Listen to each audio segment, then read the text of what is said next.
कि अगर कोई दो species effect on species A, थोड़ा चार्ट को ओपन करके देखिए, and effect on species B. तो पॉजिटिव इंटरएक्शन क्या है, किसी भी इन्वायरमेंट में रहने वाले जब दो जातियों में एक सामूहिक रूप में एक विशेष प्रकार का, ठीक है, संबंध होता है, कनेक्शन होता है, जिससे दोनों जातियों को लाभ होता है या किसी एक जाति को लाभ होता है। दोबारा सुने, मैं बोल क्या रहा हूँ, किसी एक इन्वायरमेंट में पाई जाने वाली दोनों जातियों को या किसी एक जाति को लाभ होता है, परंतु उपयोगी बात यह है कि किसी भी जाति को हानि नहीं होती है। ऐसे इंटरएक्शन को हम क्या कहते हैं, पॉजिटिव इंटरएक्शन कहते हैं। आगे बढ़ेंगे। पॉजिटिव इंटरएक्शन का जो प्रकार है वह मुख्य रूप से एक प्रकार है जिसे हम सहजीविता कहते हैं। क्या कहते हैं, सहजीविता या सहजीवन कहलाता है। अगर हम बात करेंगे सहजीविता या सहजीवन को, इसे हम सिम्बायोसिस भी कहते हैं। और मैंने आपको इसके पहले जब पादप के बारे में पढ़ाना शुरू किया था तो वहीं पर ये बता दिया था कि हम सहजीविता पर डिटेल में डिस्कस कर रहे हैं, यानी अगली टॉपिक में जब सहजीविता आएगी तो इसे हम केवल प्रकारों के बारे में डिस्कस करेंगे, यहाँ पर डिटेल में नहीं पढ़ेंगे। मेरी बात समझ पा रहे हैं? यानी हम यहाँ पर डिटेल में डिस्कस ना करके इनके प्रकारों का डिस्कस करेंगे। पहले हम एक लाइन इसे लिख लेते हैं और फिर हम मेन टॉपिक पर आते हैं, और इसका प्रकार सहोपकारिता, सहभोजिता, इन पर डिस्कस किया जाएगा। तो लिखा धनात्मक अंतःक्रिया में, फटाफट लिखेंगे। इस प्रकार की अंतःक्रियाएं एक आबादी में, इस प्रकार की, चेयर उठा लो एक लोग, इस प्रकार की अंतःक्रियाएं एक आबादी में दो जीवों के मध्य होती है। इस प्रकार की अंतःक्रियाएं एक आबादी में दो जीवों के मध्य होती हैं, दो जीवों के मध्य होती हैं, जिसमें दोनों जातियां या एक जातियां लाभान्वित होता है, जिसमें दोनों जातियां या एक जातियां लाभान्वित होता है, एक जातियां लाभान्वित होती हैं, परंतु किसी भी जाति को हानि नहीं होती है, परंतु किसी भी जाति को हानि नहीं होती है, किसी भी जाति को हानि नहीं होती है। नेक्स्ट लाइन से लिखें, धनात्मक अंतःक्रियाएं, धनात्मक अंतःक्रियाएं मुख्य रूप से दो प्रकार से वर्गीकृत हैं। धनात्मक अंतःक्रियाएं मुख्य रूप से दो प्रकार से वर्गीकृत हैं, दो प्रकार से वर्गीकृत हैं। दोनों के नाम लिखेंगे। फर्स्ट लिखेंगे सहजीविता या सिम्बायोसिस, सहजीविता या सिम्बायोसिस। पहला होगा सहजीविता, एंड सेकंड लिखेंगे दूसरा अपमार्जक या अपमार्जन। पहला सिम्बायोसिस या सहजीविता, दूसरा अपमार्जन या स्क्रेवेजिंग, अपमार्जन या स्क्रेवेजिंग। तो पहले हम सहजीविता को डिटेल में पढ़ लेंगे। डिटेल का मतलब क्या है, ध्यान से सुने। ये एक लॉन्ग टॉपिक है और इसके अंतर्गत कुछ सब टॉपिकें और आती हैं। तो हमने सहजीविता क्या है ये आपको पहले ही क्लियर कर रखा है, बट हम यहाँ पर सहजीविता के प्रकारों के बारे में डिस्कस करने जा रहे हैं। पहले एक बार रिवाइज कर देते हैं कि सहजीविता या सिम्बायोसिस क्या है। सिम्बायोसिस एक प्रकार का ऐसा धनात्मक पारस्परिक संबंध होता है जिसमें दो जीव एक साथ होते हैं, जिसमें से प्राथमिक जीव द्वितीयक जीव को लाभ पहुंचाता है, परंतु द्वितीयक कैटेगरी के जीव प्राथमिक कैटेगरी के जीव को लाभ पहुंचाते हैं। इसमें से किसी भी जीव को हानि नहीं होती है, या तो दोनों जीव लाभान्वित होते हैं या तो कोई एक जीव लाभान्वित होता है। परंतु इंपॉर्टेंट बात यह है कि सहजीविता के कैटेगरी में पाए जाने वाले जीवों में किसी को कोई भी हानि नहीं होती है। इंपॉर्टेंट बात समझ में आ रही है क्या, ब्रेन में रखना है।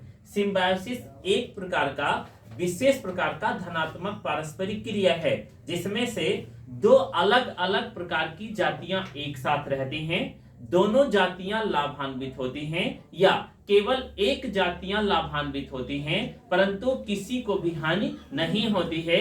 इस प्रकार की क्रियाओं को हम धनात्मक अंतः क्रियाओं का पहला प्रकार सहजीविता कहते हैं।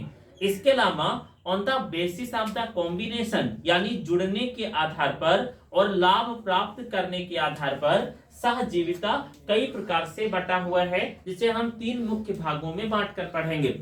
अगर हम सहजीविता का प्लांट में एग्जांपल लेंगे तो the best example is lichen. कौन सा होगा? लाइकेन। ऑलरेडी पढ़ाया गया है। लाइकेन में कवकांश और सेवलांश का दो मुख्य भाग पाया जाता है, जिसमें कवक वाला हिस्सा जिसे हम माइकोबियांट कहते हैं, यह हिस्सा एब्जॉर्प्शन करता है, याद है सभी को, जबकि शैवाल वाला हिस्सा फाइकोबियांट फोटोसिंथेसिस का कार्य करता है, जिसके कारण एब्जॉर्प्शन और फोटोसिंथेसिस से दोनों प्रकार के जीवों को लाभ होता है। तो सहजीविता को एक बार दोबारा परिभाषित कर लीजिए और फिर प्रकार पर डायरेक्ट डिस्कस करेंगे। इन्वर्टेड कॉमा में अगली लाइन से लिखिए, जब दो जातियां किसी भी पर्यावरण में एक साथ रहकर, जब दो जातियां किसी भी पर्यावरण में एक साथ रहकर,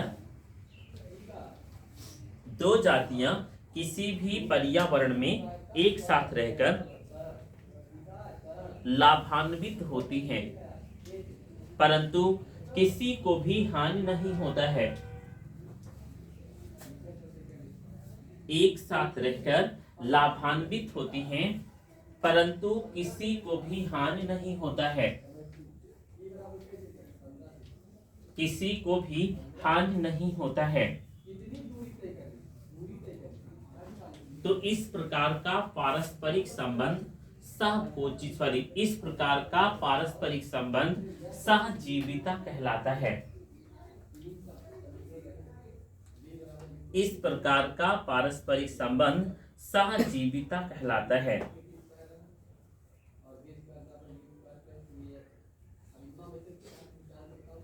सहजीविता कहलाता है। उदाहरण में लिख लेंगे लाइकेन, लाइकेन। दूसरा कौन सा होगा? दूसरा माइकोराइजम, बेस्ट एग्जांपल लिखें। तीसरा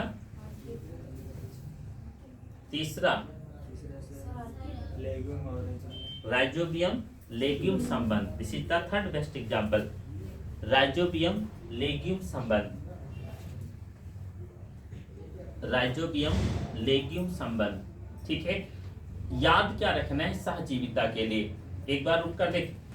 जब कोई दो जातियां एक साथ रहें, जिसमें से पहली जाति दूसरे को लाभ पहुंचाए और दूसरी जाति पहले को लाभ पहुंचाए, लाभ कैसे पहुंचाएगी?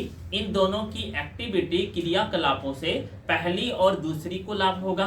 इसके अलावा दोनों जातियां लाभान्वित हों, और ध्यान में रखना है केवल एक ही जाति लाभान्वित हो परंतु दूसरी जाति को हानि लाभ कुछ भी ना हो। इस प्रकार के पारस्परिक संबंध को हम क्या कहेंगे? सहजीविता कहेंगे। अब हम तीन एग्जाम्पल को लेते हैं।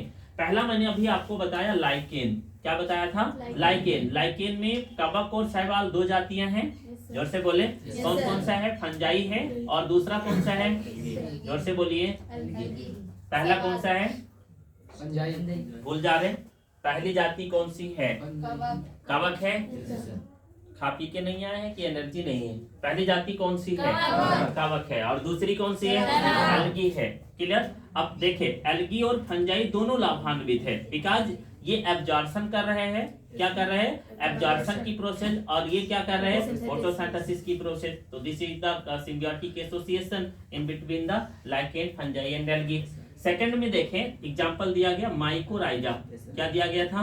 माइकोराइजा। माइकोराइजा में क्या बताया गया है? ध्यान से देखें कि ये हायर प्लांट्स और किसके बीच में? फंजाई के बीच में सिम्बियोटिक एसोसिएशन है। तो पहली जाति कौन सी होगी? Higher plants. कौन सी होगी? Higher plant. जोर से बोले। कौन सा प्लांट? हायर प्लांट, उच्च पादप। और दूसरे कौन से होंगे? फंजाई होंगे। दोनों का कार्य देखिए। फंजाई क्या करेगा? एब्जॉर्प्शन, क्योंकि मृतोजीवी सेप्रोफिटिक होंगे। और हायर प्लांट्स क्या करेंगे? फोटोसिंथेसिस। दोनों लाभान्वित हैं। तीसरा एग्जांपल दिया गया है राइजोम लेग्यूम कनेक्शन। क्या बताया गया है? Rhizome legume connection.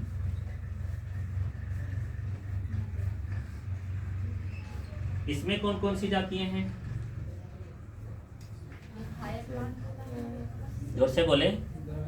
Rhizome legume connection में कौन कौन सी दो जातियां हैं? पहला, कुछ लोग बहुत आश्चर्यजनक रूप से देख रहे हो, ये मैं पढ़ा चुका हूं तो मैं पूछ रहा हूं, वरना मैं डायरेक्ट बताता। इधर से कोई बोलेगा पहली जाति कौन सी है? अभिषेक, राइजोम लेग्यूम संबंध में पहली जाति कौन सी है? ट्रेन में भी वाइबा तो नहीं चल रहा है कि वाइबा होने वाला है? एक जाति बताए। चलिए, एक हायर प्लांट होगा, और हायर प्लांट में भी कौन सा प्लांट? लेग्यूमिनेसी फैमिली का। कौन सा प्लांट होगा? Leguminosae family. और दूसरी जाति बैक्टीरियम होगी। और कौन सा बैक्टीरियम? राइजोबियम। यही था ना? जोर से बोलिए। आपको ये भी बताया गया था कि लेग्यूमिनेसी फैमिली के प्लांट एक पिगमेंट बनाएंगे, उसका क्या नाम होगा? Leghaemoglobin. क्या नाम होगा? Lead haemoglobin. और राइजोबियम क्या बनाएंगे? नाइट्रोजन का फिक्सेशन करेंगे। क्या करेंगे? नाइट्रोजन का फिक्सेशन। तो this is the three definition of या three types of the symbiosis. On the basis of presentation many types of the symbiosis process is present in environment. इसको एग्जांपल में ऐसे बांट कर लिख लीजिए, बहुत महान सभी लोग हैं। माइकोराइजा कितनी बार पूछा जा चुका है। इसी प्रकार लाइकेन किसे कहते हैं? कब पढ़ेंगे? कापी किताब नहीं खुल रही है, ऐसा लग रहा है 2-4 दिनों से। जल्दी लिखिए जैसे लिखा हुआ है। अब समझाने से ज्यादा समझाने का समय नहीं है, एक मोटा सा डंडा होना चाहिए, और एक बार पूछकर 10 डंडे कम से कम लगाना चाहिए, तो फिर लाइकेन पूरे जीवन में नहीं भूलेगा। या फिर इतना पहले तो समझाकर जीन तक पहुंचाया जाता है, अब मार मार कर जीन तक डर पहुंचाना चाहिए। यही होगा कि भाग जाओगे कोचिंग छोड़कर, आओगे नहीं लौटकर। कुछ तो अब नहीं भाग सकते, क्योंकि चाहे जितना उनको मारा जाए, अब वो तभी भागेंगे जब बोर्ड एग्जाम हो जाए। पढ़ाई नहीं कर रहे, जल्दी करिए, फटाफट लिखे।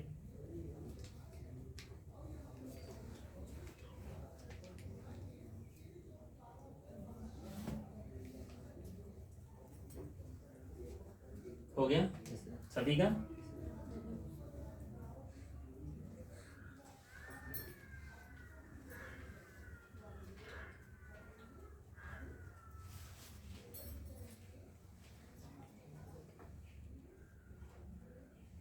शॉर्ट ट्रिक भी है आपको लाइकेन याद करने की, माइकोराइजा याद करने की, और राइजोम लेग्यूम संबंध याद करने की। शॉर्ट ट्रिक के अकॉर्डिंग आप अच्छे से याद भी कर सकते हैं।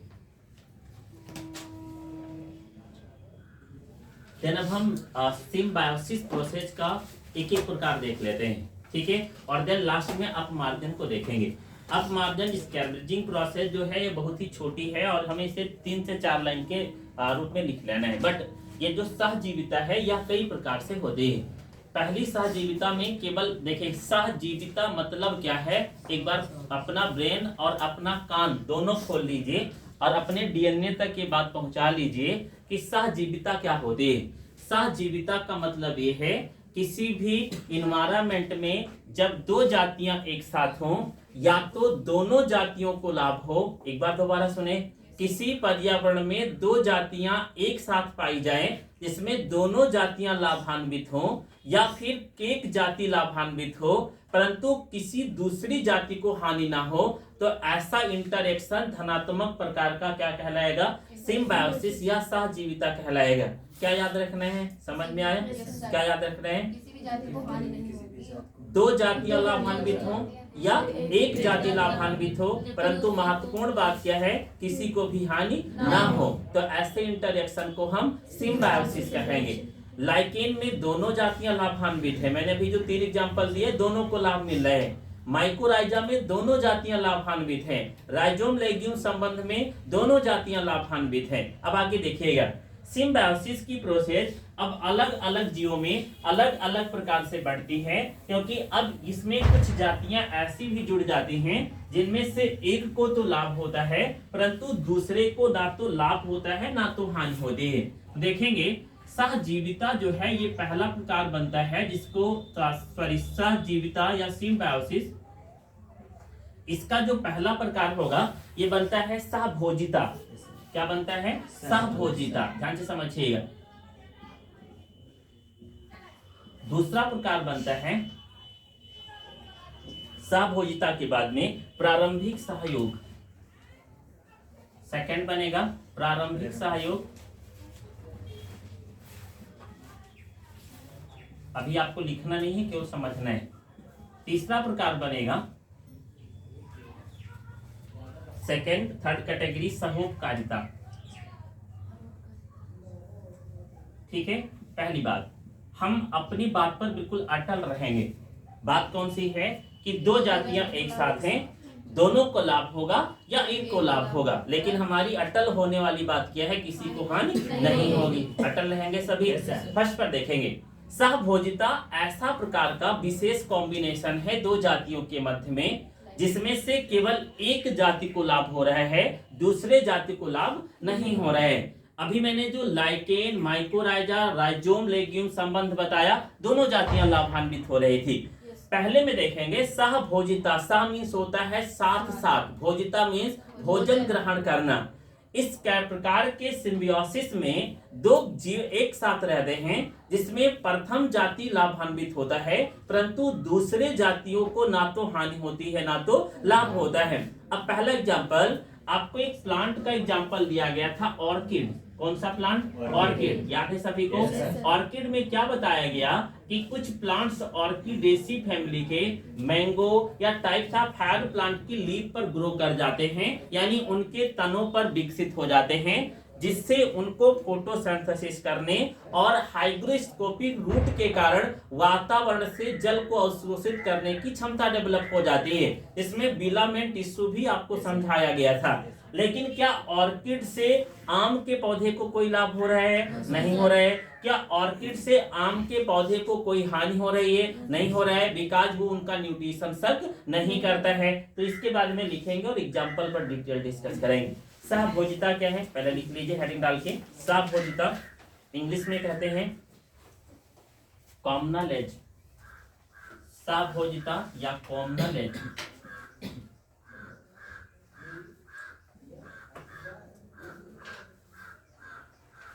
लिखे डैश करके। इस प्रकार के पारस्परिक संबंध में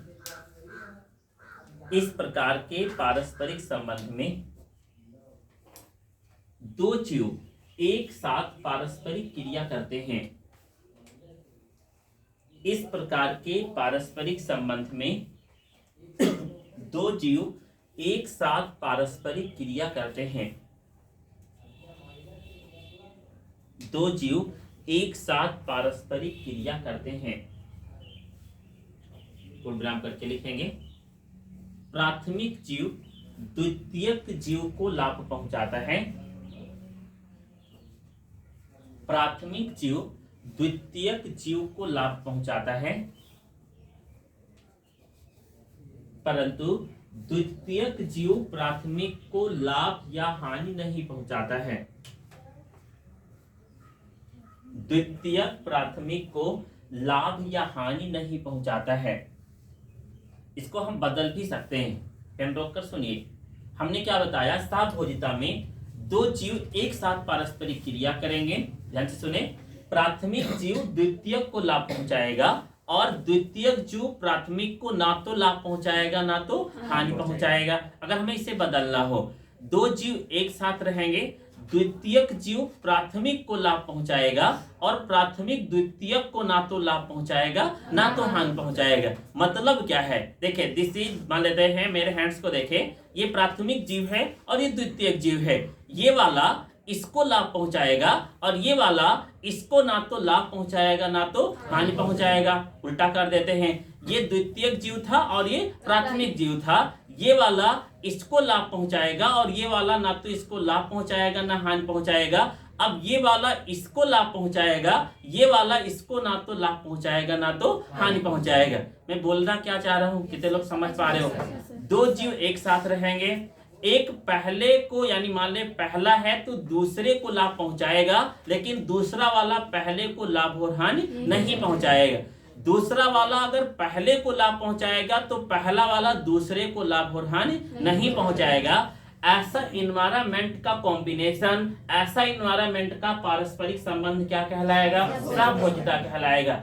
बोर्ड एग्जाम में कई साल पूछा गया सहभोजिता किसे कहते हैं? आपको कहना है किसी को नहीं कहते हैं। जब दो जीव एक साथ रहें, एक को लाभ हो दूसरे को लाभ हो ना तो हानि हो, ऐसा कॉम्बिनेशन क्या कहलाएगा? सहभोजिता कहलाएगा। उदाहरण लिखिए नंबर 1। उदाहरण नंबर 1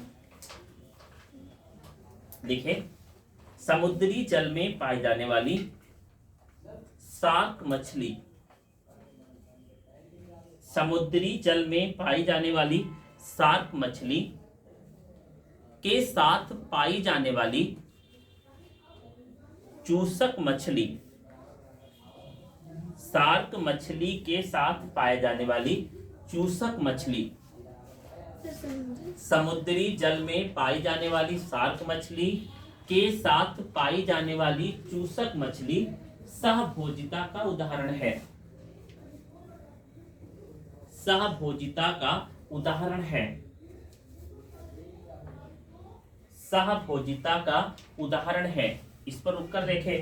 पहली मछली कौन सी होगी? Shark. Clear? This is the largest carnivorous fish.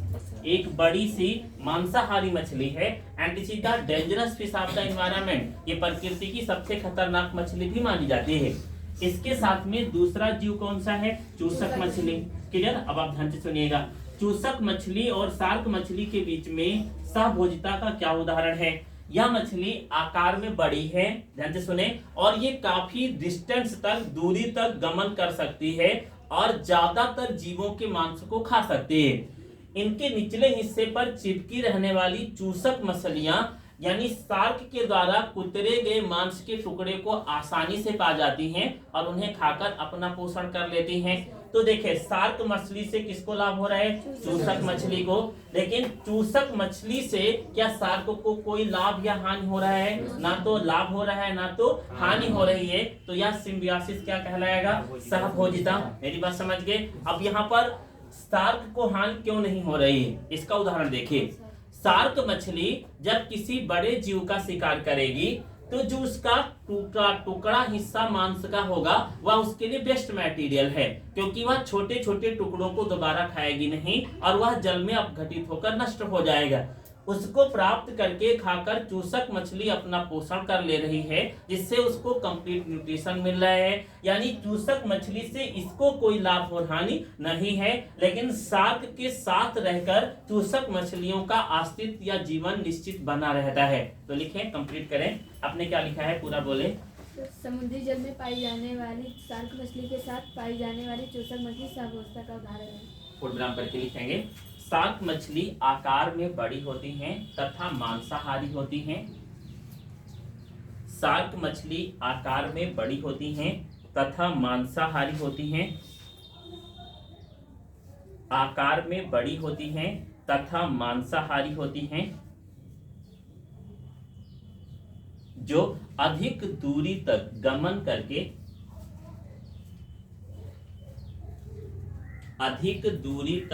करके अन्य जीवों का शिकार कर सकती हैं।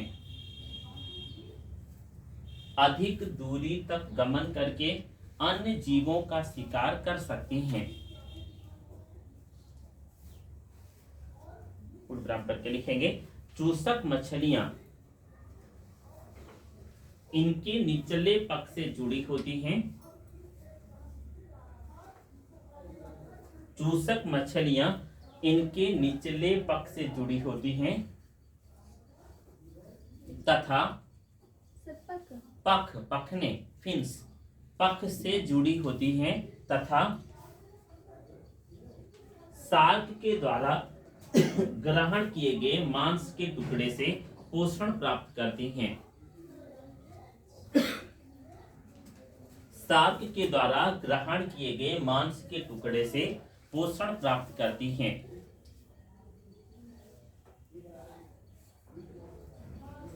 जिन्हें आसानी से पोषण मिल जाता है।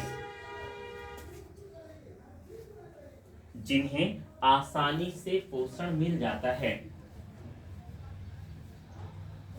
आसानी से पोषण मिल जाता है। ठीक है, this is the first and best example. ये आपके ब्रेन में रहना चाहिए। कितने लोगों को समझ में आया है? सहभोजिता का पहला उदाहरण। दूसरा देखेंगे, सहभोजिता का दूसरा उदाहरण है शाकाहारी। कौन से जीव होंगे? शाकाहारी जंतु या शाकाहारी पशु भी कह सकते हैं। साथ में पाया जाने वाला बगुला, ये तो सबने देखा होगा।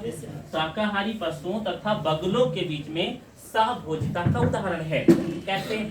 शाकाहारी पशु ग्रेजिंग करते हैं। ग्रेजिंग मतलब वह किसी भी इन्वायरमेंट में साग पात को चरते हैं, छोटे पेड़ पौधों को हिलाते हैं। इस दौरान बगुला इनकी पीठ पर बैठा होता है या इनके आसपास घूमा करता है। जब ये साग को हिलाते हैं, फॉर एग्जाम्पल किसी घास के मैदान में घास को चर रहे होते हैं, तो घास के पेड़ पौधे हिलते हैं और उनमें से कीट निकलकर बाहर आ जाते हैं, जो आसानी से बगुला पा जाता है और खा लेता है। तो अब देखिए, शाकाहारी जंतुओं का, बहुत ध्यान से सुनिएगा, आपने देखा भी होगा, ऑब्जर्व किया होगा, बट अभी तक आपने वैसे ऑब्जर्व किया था, बायोलॉजिकली ऑब्जर्व करेंगे कि इसका मतलब क्या है। शाकाहारी जंतुओं का जो घास फूस है या भोजन है, जबकि बगुले का घास फूस भोजन नहीं है, कीट भोजन है। तो क्या बगुला शाकाहारी जंतु को हानि पहुंचाएगा? नहीं पहुंचाएगा। और क्या शाकाहारी जंतु बगुले को हानि पहुंचाएंगे? नहीं पहुंचाएंगे। अब आप ध्यान से सुनिएगा, अगर बगुले को अपने आप कीटों को ढूंढना हो तो मैक्सिमम कीट पेड़ पौधों के कलर के होते हैं और उन्हें बगुला आसानी से ढूंढ नहीं पाता है। जब शाकाहारी जंतु उन्हें ग्रेजिंग करते हैं, चरते हैं, तो वह पेड़ों के मूवमेंट से कीट बाहर निकलते हैं और आसानी से बगुले उन्हें खा लेते हैं और इनका पोषण हो जाता है। कितने लोगों ने ऐसा सिम्बायोसिस देखा है, इस प्रकार की सहभोजिता का उदाहरण देखा है? सबने देखा होगा। आपने हम सभी लोग ब्लड से बिलोंग करते हैं, तो हम ब्लड में देखते हैं। मैं तो एक, मान लीजिए शाकाहारी जंतु में भैंस ले लेता हूँ, तो भैंस चल रही होती है, बगुला पीठ पर बैठा होता है, और भी बहुत सारे इंसेक्टिसाइड्स, इंसेक्टिवोरस एनिमल्स बैठे होते हैं छोटे छोटे, और फिर जैसे जैसे वो मूव करता रहता है उस प्रकार, ठीक है, उस घास फूस के मैदान में पेड़ पौधे हिलते हैं और आसानी से बगुले और जीव नीचे उतरकर उन कीटों को खा लेते हैं, फिर आकर पीठ पर बैठ जाते हैं। यहाँ दो कार्य हो रहे हैं, बगुले को चलना भी नहीं पड़ रहा है, वो आसानी से बैठे हुए हैं। फटाफट सेकंड उदाहरण लिखेंगे, शाकाहारी जंतुओं तथा बगुलों के मध्य सहभोजिता का दूसरा उदाहरण है। लिखे, शाकाहारी जंतुओं तथा बगुलों के मध्य सहभोजिता का दूसरा उदाहरण है, जिसमें शाकाहारी जंतु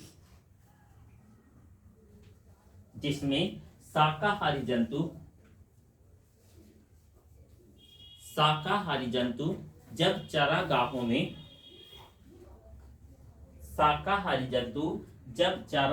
में छोटे पादपों को चरते हैं, चारागाहों में छोटे पादपों को चरते हैं, छोटे पादपों को चरते हैं, तो उनमें बैठे हुए कीट बाहर आ जाते हैं, बैठे हुए कीट बाहर आ जाते हैं,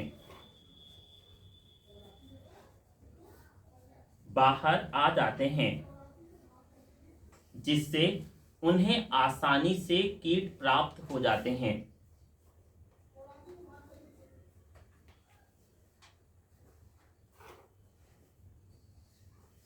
ठीक है, this is the second example, ठीक है, ऑफ द कॉमनलिज। आगे देखें, तीसरा उदाहरण मैं बोल देता हूं। अंटार्कटिका के क्षेत्र में पाई जाने वाली लोमड़ियां मांसाहारी होती हैं।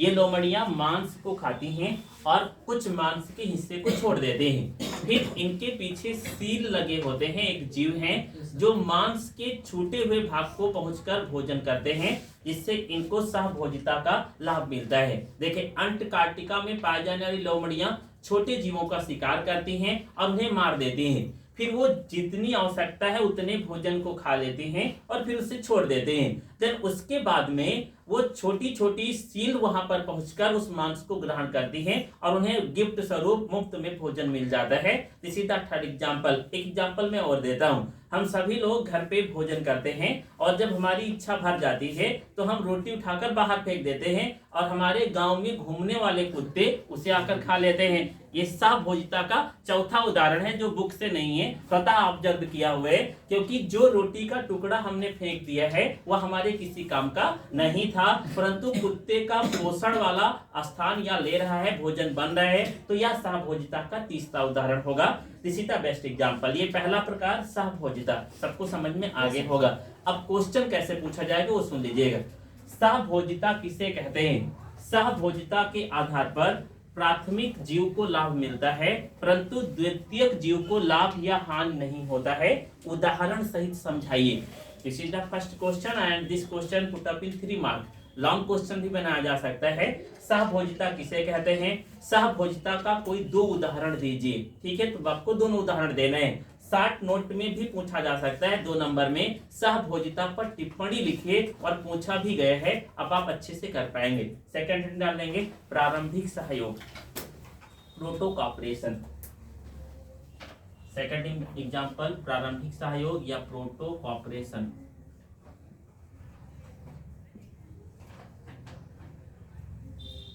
Proto corporation, what is protocooperation? देखिए इसमें भी 2 प्रकार के जीव एक साथ रहेंगे। ध्यान से सुनिएगा। 2 अलग अलग प्रजाति के जीव एक साथ संबंधित होंगे, एक साथ रहेंगे। सेम कंडीशन में जैसे सहभोजिता में एक को लाभ हो रहा था, दूसरे को लाभ और हानि कुछ नहीं हो रहा था, उसी प्रकार इसमें भी एक को लाभ होगा, दूसरे को ना तो लाभ होगा ना तो हानि होगी। लेकिन यह एक ऐसा संबंध है जो अविकल्पी है। कैसा है? अविकल्पी। अब इसका एग्जांपल दे देते हैं। एक विशेष प्रकार का जीव जिसको मैं समझा चुका हूं, जिसे हम हर्मिट क्रेब कहते हैं। क्या कहते हैं? Hermit crab. क्लियर? और दूसरा जीव होगा सी एनीमोन। कौन सा होगा? Sea anemone. तो 2 जीवों का एक विशेष प्रकार का कॉम्बिनेशन बनता है जिसे हर्मिट क्रेब और सी एनीमोन कहते हैं। अभी मैं इसका डायग्राम बना रहा हूं, बट आप ब्रेन में पहले इमेजिंग कर लेंगे। हर्मिट क्रेब एक ऐसा जीव है जो मोलस्का संघ के अकॉर्डिंग उसके बाहर एक मोटी सी सेल पाई जाती है, कंकाल पाई जाती है, जो स्केलेटन पाया जाता है। जैसे आपने पाइला या घोंघा देखा है तो उसके बाहर एक कठोर कंकाल होता है जो कैल्शियम कार्बोनेट का बना होता है। तो हर्मिट क्रेब एक ऐसा जीव है जिसके एक्सटर्नल स्केलेटन के रूप में या एक्सोस्केलेटन के रूप में कैल्शियम कार्बोनेट का कंकाल होता है।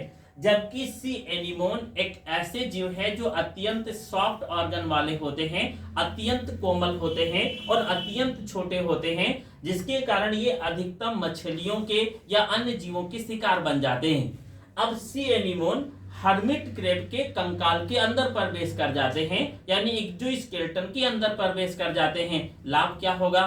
हर्मिट क्रेब मांसाहारी जीव हैं जिनमें माउथ पोर्शन पर छोटे छोटे टेंटिकल पाए जाते हैं। हर्मिट क्रेब जब किसी जंतु को खाते हैं तो उनके टुकड़ों को आसानी से सी एनीमोन प्राप्त कर लेते हैं और उनको भोजन मिल जाता है। साथ में हर्मिट क्रेब की जो सेल है, वह कंकाल, ये इतनी कठोर होती है कि कोई जीव इन्हें खा नहीं सकता है, तो इनको सुरक्षा भी मिल जाती है। यानी इनको अच्छे से शाम का डिनर और दोपहर का लंच भी मिलता है। इसके अलावा 2 AK-47 लिए हुए व्यक्ति भी मिलते हैं कि तुम्हें कोई मार भी नहीं सकता है। This combination is known as the protocooperation. हम एक बार दोबारा रिपीट करता हूँ, कान खोलकर सुनेंगे। प्रोटो कॉपरेशन एक प्रकार का ऐसा सहसंबंध है जिसमें 2 जीव एक साथ रहते हैं। एक जीव को लाभ होता है, दूसरे को लाभ या हानि नहीं होती है, परंतु यह सहसंबंध अविकल्पी होता है, यानी इसके अदर कोई विकल्प नहीं होते हैं। आगे देखेंगे। इसमें एग्जाम्पल लेते हैं हर्मिट क्रेब और सी एनीमोन का। हर्मिट क्रेब बाह्य कंकाल वाला एक कठोर एनिमल्स होता है जिसके आंतरिक भाग में सी एनीमोन प्रवेश कर जाते हैं। ये जीव जब मांस के टुकड़ों को खाते हैं तो इन्हें पोषण भी मिल जाता है, परंतु अन्य जीवों से इन्हें सुरक्षा भी मिल जाती है, क्योंकि हर्मिट क्रेब का बाह्य कंकाल अत्यंत कठोर होता है जहां पर ये आसानी से रह सकते हैं। तो पहले लिखेंगे फिर भी डायग्राम बनाएंगे। लिखेंगे प्रोटो कॉपरेशन में इस प्रकार का सहसंबंध 2 जीवों के मध्य होता है। इस प्रकार का सहसंबंध दो जीवों के मध्य होता है जिनमें प्राथमिक जीव द्वितीयक को लाभ पहुंचाता है। प्राथमिक जीव द्वितीयक को लाभ पहुंचाता है, परंतु प्राथमिक जीव को लाभ या हानि नहीं होता है।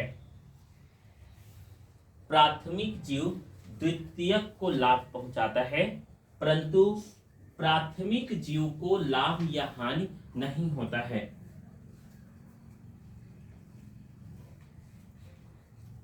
ठीक है, यहां देखें, इसके पहले वाला और ये वाले दोनों में कोई अंतर आपको भी दिखाई नहीं दे रहे। डिफिनेशन पर जाइए, पहला कौन सा था, सहभोजिता, वहां भी यही डिफिनेशन और यहाँ भी ये डिफिनेशन। ये वाला जो विकल्प है अविकल्पी है और ये वाला विकल्प विकल्पी नहीं है, यानी इसका कोई अदर ऑप्शन नहीं है। बस इतना ही अंतर है। मेरी बात समझ पा रहे? फॉर एग्जाम्पल, बगुला मान लेते हैं भैंस की पीठ पर बैठा था, अब उसका मन कर दिया कूद कर गाय की पीठ पर बैठ जाएगा, तो भी इसको कीट मिलेंगे या नहीं? इतने लोग समझ पा रहे हैं? बगुले का अभी तक मन था कि हम भैंस की पीठ पर बैठे और हमें कीट मिल रहा है, अब वो कूदकर गाय की पीठ पर बैठ जाएगा तो भी कीट मिलेगा। परंतु हाँ ठीक, अगर हम मान लेते हैं दूसरा विकल्प, इसमें अगर सी एनीमोन हर्मिट क्रेब के कंकाल से बाहर निकल कर जाए तो कहाँ बैठेगा? समझ गए ना? बस इतना ही डिफरेंस है। इसमें विकल्प है और इसमें कोई विकल्प नहीं है और दोनों की क्रिया एक समान है। कितने लोग समझ गए हैं? सबको समझ में आ रहा है? सहभोजिता में एक जीव लाभान्वित, दूसरा जीव को लाभ और हानि कुछ भी नहीं होता है, परंतु इसका विकल्प है, यानी यह विकल्पी है। और ये कैसा होगा? अविकल्पी, कोई विकल्प नहीं है। आ रहा है समझ में? अब इसको जो लिखने जा रहे हैं उसे अंडरलाइन करके लिखेंगे। इस प्रकार का सहसंबंध, इस प्रकार का सहसंबंध कैसा होगा? अविकल्पी होता है। इस प्रकार का सहसंबंध अविकल्पी होता है। अच्छा, एक लाइन, ये आधी लाइन होगी, पूरा भी नहीं हुआ होगा। इतनी बात को याद करने के लिए एग्जामिनर आपको 2 नंबर दे रहे हैं। समझ पा रहे हो? कितने लोग समझ पा रहे हैं? दो जीव एक साथ, फिर देखे मेरी तरफ है, मैं बार बार यही इसीलिए चिल्ला रहा हूँ क्योंकि एग्जामिनर साहब ने परेशान कर दिया पूछ कर। सहभोजिता पर टिप्पणी लिखिए, सहभोजिता पर टिप्पणी लिखिए, वो अपनी जान निकाले दे रहे हैं। ठीक है, प्रारंभिक सहयोग पर टिप्पणी लिखिए। क्या अंतर है? छोटा सा सूक्ष्म अंतर। इसका विकल्प है और इसका विकल्प नहीं है। इसमें पहला जीव दूसरे को लाभ पहुंचा रहे हैं और दूसरा जीव पहले को लाभ और हानि कुछ भी नहीं पहुंचा रहे। इसमें भी पहला जीव दूसरे को लाभ पहुंचा रहे हैं, दूसरा जीव पहले को लाभ और हानि कुछ भी नहीं पहुंचा रहे। कोई कंफ्यूजन? उदाहरण लिखेंगे नेक्स्ट अगली लाइन से। उदाहरण एक ही उदाहरण इसमें लिखेंगे। सी एनीमोन तथा हर्मिट क्रेब के बीच, देख लीजिए, पहले हेडिंग करेंगे। सी एनीमोन तथा हर्मिट क्रेब के बीच प्रारंभिक सहयोग, हेडिंग बनाकर लिखिए। सी एनीमोन तथा हर्मिट क्रेब के बीच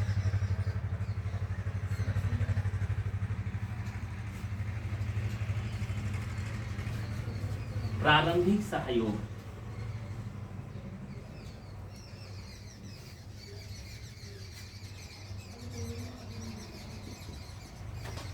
लिखे डैश करके। हर्मिट क्रेब व सी एनीमोन के बीच में प्रारंभिक सहयोग का एक बेहतर उदाहरण मिलता है। हर्मिट क्रेब व सी एनीमोन के बीच में प्रारंभिक सहयोग का एक बेहतर उदाहरण मिलता है। बेहतर उदाहरण मिलता है। प्रारंभिक सहयोग के रूप में एक बेहतर उदाहरण मिलता है। विराम करके लिखेंगे। हर्मिट क्रेब मोलस्का संघ का जीव है। हर्मिट क्रेब मोलस्का संघ का जीव है, जबकि सी एनीमोन सिलेंट्रेटा संघ का प्राणी है। जबकि सी एनीमोन सीलेंट्रेटा संघ का प्राणी है। फुटग्राम करके लिखेंगे। हर्मिट क्रेब के बाह्य भाग में कैल्शियम कार्बोनेट की बाह्य कंकाल, हर्मिट क्रेब के बाह्य भाग में कैल्शियम कार्बोनेट की बाह्य कंकाल उपस्थित होती है। हर्मिट क्रेब के बाह्य भाग में कैल्शियम कार्बोनेट की बाह्य कंकाल उपस्थित होती है, जबकि सी एनीमोन कोमल अंग वाले जीव होते हैं। सी एनीमोन कोमल अंग वाले जीव होते हैं। अभी तो हमने इनका स्वरूप और इनका फाइलम बताया है। कोमल अंग वाले जीव होते हैं। इस पर पेन रोककर अपने ब्रेन तक इस बात को ले जाएंगे। हमने बताया है कि सी एनीमोन और हर्मिट क्रेब किस फाइलम से बिलोंग करते हैं। तो ये किस फाइलम का होगा? मोलस्का का। ऑलरेडी आपने 11th में पढ़ा होगा। और ये किस फाइलम का होगा? सीलेंट्रेटा का। ठीक है, यहाँ देखिएगा। इसके बाद ये बताया जा रहा है कि इसके बाहर कैल्शियम कार्बोनेट का CaCO3 कैल्शियम कार्बोनेट की एक्सटर्नल स्केलेटन पाई जाएगी और इसकी जो बॉडी होगी वो कैसी होगी? सॉफ्ट होगी, कोमल होगी। क्लियर? अब देखें, इसको उठाकर इसके सेल के अंदर प्रवेश करा देंगे। बस इसमें क्या होगा? सुरक्षा मिल गई और पोषण मिल गया। देन दिस का complete symbiosis is protocooperation. Next line से या उसी में पुटग्राम करके लिखेंगे। हर्मिट क्रेब के बाह्य कंकाल के आंतरिक भाग में सी एनीमोन उपस्थित रहते हैं। हर्मिट क्रेब के बाह्य कंकाल के आंतरिक भाग में सी एनीमोन उपस्थित रहते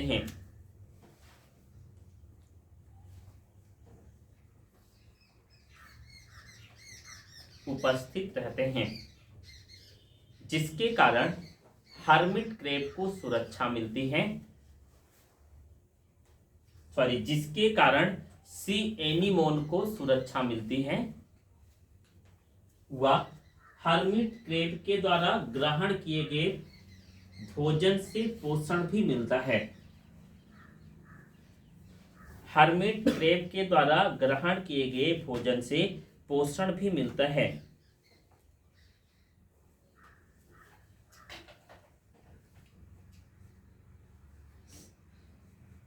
हो गया? This is the first example. आगे देखें। डायग्राम बनाने की इच्छा है नहीं क्योंकि आप समझ गए। डायग्राम में तब बनाता जब आप समझ नहीं पाते। अगला एग्जाम्पल और है फ्लोवर पक्षी और मगरमच्छ का। फ्लोवर पक्षी और मगरमच्छ का क्या है ये देखें। वो आपको लिखना नहीं, केवल हम समझा रहे हैं। एक ही मैं लिखाऊंगा समय को देखते हुए। दूसरा है फ्लोवर पक्षी, एक प्रकार की बर्ड है जिसे हम फ्लोवर बर्ड कहते हैं। और दूसरा मगरमच्छ, आप सभी परिचित हैं मगरमच्छ क्या होता है। अब आप ध्यान से देखेंगे। मगरमच्छ एक एक्वाटिक एनिमल्स है। ये एक जलीय जंतु होता है और यह मांसाहारी होता है। जबकि फ्लोवर पक्षी भी मांसाहारी होते हैं परंतु वे एक्वाटिक नहीं होते हैं। मगरमच्छ का जबड़ा काफी बड़ा होता है और ये आसानी से जल में रहकर अन्य जीवों के मांस का भक्षण करते हैं। फ्लोवर पक्षी मगरमच्छ के जबड़े के अंदर प्रवेश कर जाता है और वहां पर एक किनारे स्थान पर बैठा रहता है। जब मगरमच्छ गति करता है, तैरता है और मांसाहारी जीवों को शक करता है, खाता है, उस दौरान मगरमच्छ के जबड़े में बैठा हुआ फ्लोवर पक्षी जोंकों को खाता रहता है। यानी जितने भी जोंक होते हैं उससे आसानी से उस जोंकों को खाने से पोषण मिलता जाता है। मगरमच्छ को क्या लाभ होता है? यहाँ पर मगरमच्छ को भी लाभ हो रहा है। इसलिए लाभ होता है क्योंकि इस दौरान जब जोंक को फ्लोवर पक्षी खा लेते हैं तो मगरमच्छ के शरीर में जोंक प्रवेश नहीं कर पाती हैं और फिर उनके ब्लड को सक भी नहीं कर पाती हैं। तो यहाँ पक्षी को तो जोंक मिल रही है और मगरमच्छ को उस जोंक से सुरक्षा मिल रही है। इस प्रकार के सिम्बायोसिस को हम ठीक है प्रोटोकॉपरेशन या प्रारंभिक सहयोग कहते हैं। तो this is the first commoner is and second is the protocooperation. Third heading डाल देंगे सहोपकारिता। Next heading सहोपकारिता। ठीक है, डैश करके ये आप पढ़ चुके हैं, बस केवल 2 लाइन में लिख लेना है। सहोपकारिता में डैश करके लिखेंगे। इस प्रकार के सहसंबंध में इस प्रकार के सह संबंध में दो जीव एक साथ रहकर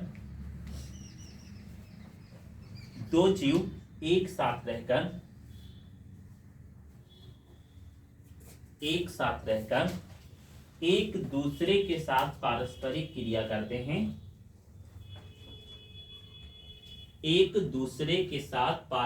क्रिया करते हैं, जिसमें दोनों जीव लाभान्वित होते हैं।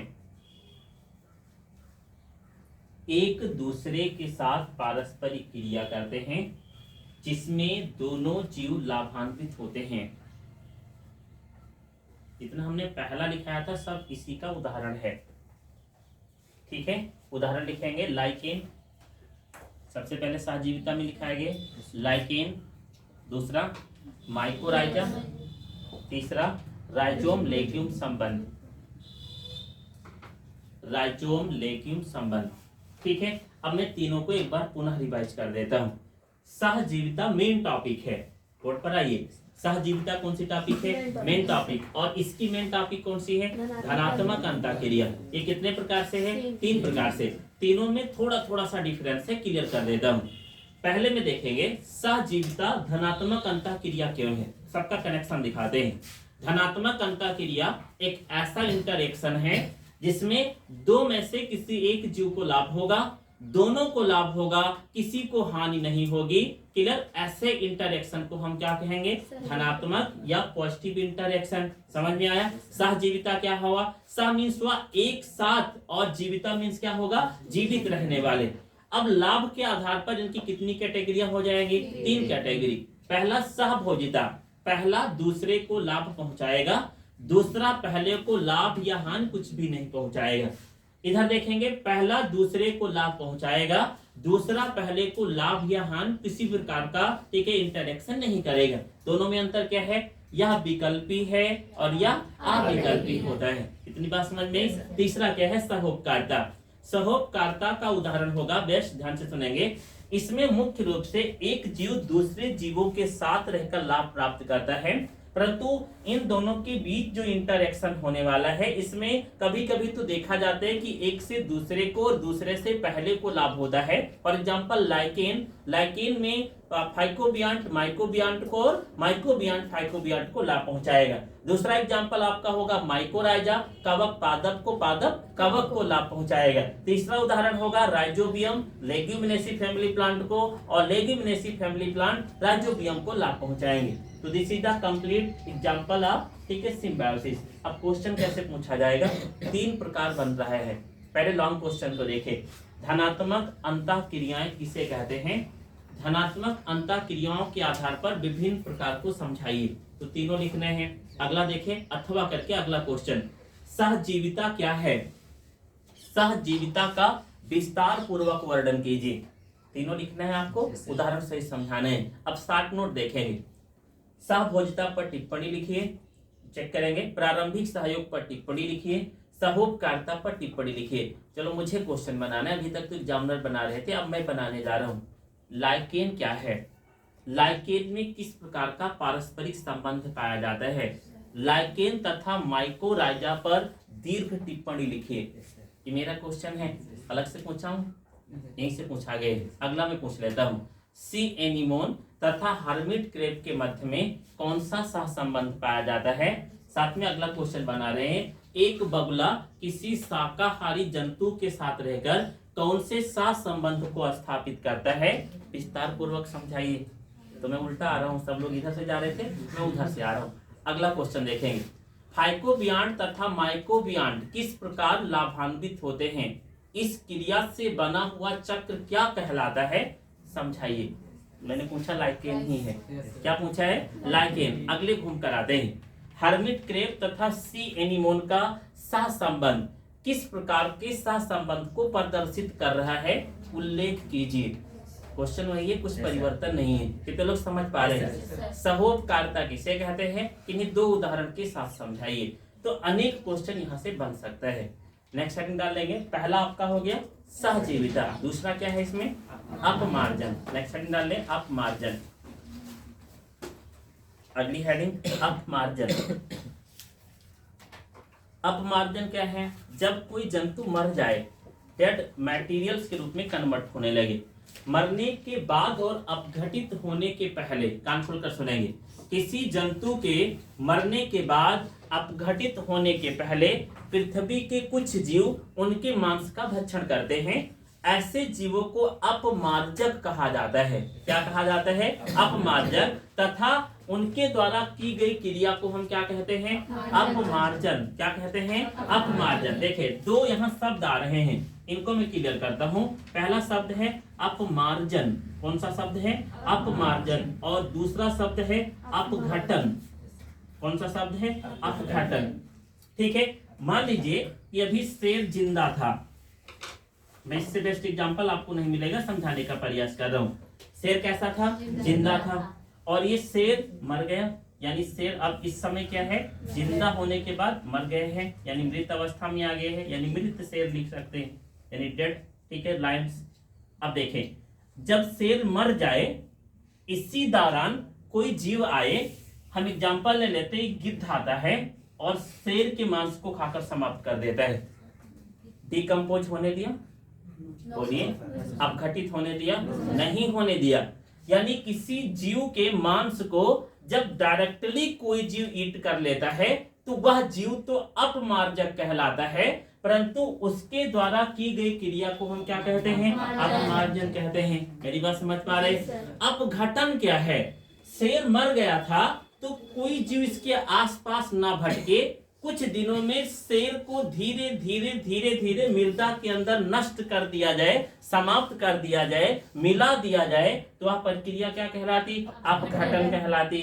अपघटन कौन करते? बैक्टीरिया करते या माइक्रो ऑर्गेनिज्म करते। लेकिन अपमार्जन कौन कर रहे हैं? गिद्ध कर रहे हैं। और कौन कर सकता है? शेर मर जाए तो लोमड़ियां खा सकती हैं, शेर मर जाए तो सियार खा सकते हैं, जिन्हें गीदड़ कहते हैं। This is the third example, first, second and third. इन तीनों जीवों को अपमार्जक कहेंगे और इनके द्वारा की गई क्रिया को क्या कहेंगे? अपमार्जन कहेंगे। मैंने एक साल के बोर्ड एग्जाम में देखा, 2016 में पूछा गया था, अपमार्जन किसे कहते हैं? कल्पना करो, एक मर जाए, उसको खाने की विधि बताना है और 2 नंबर ले लेना है। समझ पा रहे मैं क्या बोल रहा हूँ? और लिखा है अपमार्जन किसे कहते हैं। अपमार्जन का 2 उदाहरण बताइए। एक मर गया है, उसको खाकर, ठीक है, जो जीव समाप्त करेगा उसी को क्या कहेंगे? अपमार्जन। मुझे लग रहा है इससे आसान तो कोई क्वेश्चन हो ही नहीं सकता है। तो अपमार्जन के बारे में लिखेंगे, पृथ्वी के कुछ जीवों के मरने के बाद, पृथ्वी के कुछ जीवों के मरने के बाद उनके मांस का भक्षण करते हैं। कुछ जीवों के मरने के बाद उनके मांस का भक्षण करते हैं। उनके मांस का भक्षण करते हैं। ऐसे जीवों को अपमार्जक कहा जाता है। ऐसे जीवों को अपमार्जक कहा जाता है तथा इनके द्वारा की गई क्रियाएं अपमार्जन कहलाती हैं। इनके द्वारा की गई क्रियाएं अपमार्जन कहलाती हैं। एक इन्वायरमेंट का एग्जाम्पल ब्रेन में हो, मैं शेयर करता हूं। आज के 15 साल पहले और आज के दिन में, ध्यान से सुनिएगा, आज के 15 साल पहले और आज के दिन में मैंने अपने इन्वायरमेंट को ऑब्जर्व किए हैं, ये बायोलॉजी पढ़कर। 15 साल पहले हमने देखा था कि हम लोगों के घरों में अगर कोई हर्बीवोरस एनिमल्स मर जाता था तो उन्हें दूसरे जाति के कुछ मनुष्य आकर बाहर ले जाते थे और उनके चमड़े को निकाल लेते थे। कुछ ही घंटे में वहां पर बड़े बड़े गिद्ध उत्पन्न होते थे और उनके मांस को खा जाते थे। मांस के खाने के दौरान कुछ ही समय में उनकी बोन्स अपघटित होना प्रारंभ हो जाती थी और हमारा पर्यावरण प्रदूषित नहीं होता था। प्रेजेंस ऑफ टाइम में गिद्ध या अपमार्जक इन्वायरमेंट में रह नहीं गए हैं। जब कोई जंतु शाकाहारी गाय भैंस मरता है तो उन्हें ले जाकर उनके चमड़ों को निकाल लिया जाता है, फिर वह सड़ना प्रारंभ करता है और लगभग 500 मीटर की डिस्टेंस तक वातावरण को अशुद्ध बना देता है। क्या मिल रहा है उदाहरण यहाँ पर? उदाहरण ये मिल रहा है कि अपमार्जक पृथ्वी पर वातावरण को शुद्ध करने का भी कार्य करते हैं, क्योंकि गिद्ध, सियार, लकड़बग्घा, लोमड़ी आकर जब मांस को खा जाते हैं तो जल्द ही वातावरण शुद्ध हो जाता है और आसानी से किसी प्रकार की डिजीज उत्पन्न नहीं होती। इस लाइन को नेक्स्ट लाइन से अंडरलाइन करके लिखेंगे। अपमार्जक वातावरण के शुद्ध होने में, अपमार्जक वातावरण के शुद्ध होने में सहयोग करते हैं। अपमार्जक वातावरण के शुद्ध होने में सहयोग करते हैं। एक और बात ब्रेन में आ रही है, लिख ले फिर क्लियर करें। एक शब्द ब्रेन में आ रहा है कि तुम बिल्कुल गिद्ध हो गए हो। कितने लोगों ने सुना है? कितने लोगों ने सुना? 100%। अब इन्वायरमेंट में गिद्ध भी काम आ रहे हैं, आ रहे हैं नहीं आ रहे हैं? इन्वायरमेंट प्योर तब हो रहा है जब अपमार्जक है। और गिद्ध बनने का मतलब, इसका मैं इंडक्टिव रूप क्या समझाना चाह रहा हूँ कि बायोडाइवर्सिटी की तरफ इशारा है, जिसको हम बिल्कुल मूर्ख मान रहे। गिद्ध हो जाने का मतलब क्या है? आप किसी काम के नहीं, इसलिए आपको इससे जोड़ा जा रहा है। मैं बोलना क्या चाह रहा हूँ समझिए। गिद्ध हो जाने का मतलब आपका कंपैरिजन इस पृथ्वी के सबसे बिना काम वाले प्राणी से किया जा रहा है, और वह प्राणी भी वातावरण की बायोडाइवर्सिटी में एक रोल प्ले कर रहा है। इसका मतलब ये है कि बायोडाइवर्सिटी का एक एक जीव लाभकारी है, जिससे इन्वायरमेंट में सब कुछ का रेशियो बना रहता है। कल्पना करो जिसकी हम अवहेलना कर रहे हैं कि तुम गिद्ध हो गए हो, वह वातावरण में होता तो हो सकता था कि एक एरिया में 150 डिजीज नहीं फैलती। कुछ तो लाभ हो ही रहा है। मेरी बात समझ पा रहे?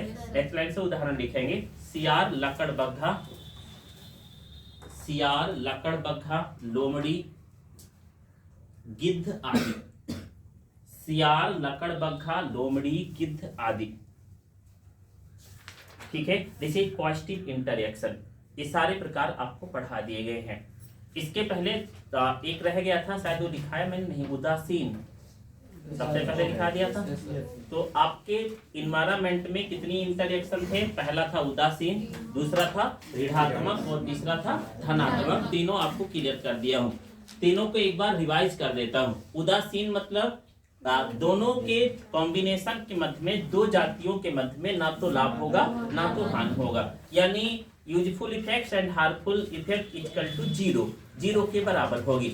ऋणात्मक में हमेशा एक को हानि होगी, दूसरे को लाभ होगा। क्लियर? धनात्मक में एक ना एक लाभान्वित होगा, परंतु कोई भी हानि नहीं पहुंचेगी, किसी भी जीव को हानि नहीं होगा। पहले के तीनों प्रकार आपने पढ़े। पहला था परभक्षण, दूसरा था स्पर्धा, तीसरा था कॉमनलिज। याद रहेगा? परभक्षण, स्पर्धा और कॉमनलिज, तीनों याद रहेगा। आपने इसमें पढ़ा है मुख्य तो सहजीवन या सहजीविता है। उसका पहला प्रकार सहभोजिता, दूसरा प्रारंभिक सहयोग और तीसरा सहोदकारिता। नेक्स्ट, इसके बाद में दूसरा प्रकार क्या है? अपमार्जन। देन इसके बाद में उदासीन में कोई प्रकार नहीं है। वहां एक एग्जांपल दिया गया है, कीट भक्षी पक्षी और फल भक्षी पक्षी के एक साथ रहने पर किसी भी जीव को लाभ और हानि नहीं होता है। तो this is the complete interaction in between the, ठीक है, द पॉपुलेशन और द कम्युनिटी। अब मैंने पूरे ब्रेन्स का यूज करके और आपको अच्छे से समझा दिए हैं। 1 नंबर से लेकर 5 नंबर तक अगर कोई भी क्वेश्चन पूछा जाएगा तो आप उसका आंसर दे सकते हैं। एक चीज और ध्यान रखेंगे, आज जाकर आप पिछले साल में 10-12 सालों तक जितनी बार आपका आंसर मिल पाए, वहां चेक करिए इस टॉपिक से कितनी बार क्वेश्चन पूछा गए। मैं बताऊं, 3 साल केवल क्वेश्चन नहीं पूछा गए। कब नहीं पूछा गया? नोट करिए, 2009, 2013, ध्यान से सुनिएगा, 2009, 2013 और 2002, इन 3 साल को छोड़कर कोई ऐसा वर्ष नहीं है इसमें इस टॉपिक से क्वेश्चन ना आया हो। अब क्वेश्चन कितने प्रकार से पूछे गए हैं? 2 नंबर का क्वेश्चन 7 बार पूछा जा चुका है, 3 नंबर के क्वेश्चन 4 बार पूछे गए हैं और 5 नंबर का क्वेश्चन 6 साल पूछा गया है। 1 नंबर का क्वेश्चन 9 बार पूछा गया है। डिपेंड करता है आप उड़ा रहे हो या इसको तैयार कर रहे हो। ठीक है, अगली हेडिंग डाल लीजिए, वीडियो पॉज करें। Next heading,